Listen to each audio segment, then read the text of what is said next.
ఏమి ఇచ్చారో ఇక్కడ మనకి ఎక్స్ వాల్యూ కనుక్కోమన్నారు. ఎక్స్ వాల్యూ ఎక్కడ ఉంది క్వశ్చన్లో చూసుకుంటే పవర్లో ఉంది. 5/3 హోల్ పవర్ 8x - 4 పవర్లో ఉంది.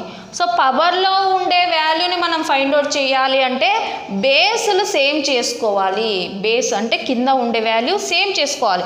ఇక్కడ చూసుకుంటే ఇక్కడ మనకు 5/3 ఉంది, ఇక్కడ చూసుకుంటే 3/5 ఉంది, రెసిప్రోకల్ ఉంది.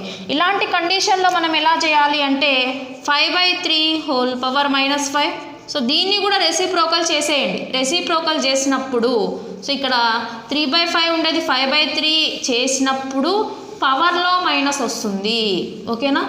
So 5/3 whole power 8x - 4 if a power m into a power n. So మనకి ఈ ఫార్మేట్లో ఉన్నప్పుడు క్వశ్చను సో అప్పుడు మనం ఎలా చేసుకోవచ్చు, పవర్స్ని యాడ్ చేసుకోవచ్చు.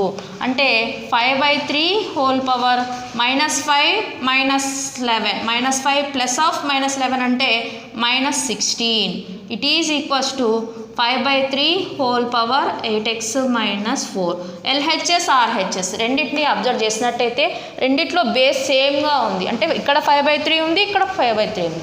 ఇవి రెండు ఈక్వల్ అయినప్పుడు మనకు పవర్స్లో ఉండేటివి కూడా ఈక్వల్ అవుతాయి. So there four -16 is equals to 8x - 4. 8x is equals to ఈ 4 ఇటు సైడ్కి వస్తే +4 అవుతుంది. -16 + 4. So 8x is equals to 16లో నుంచి 4 తీసేస్తే ఎంత 12 -12. 4తో 4 2s 4 3s.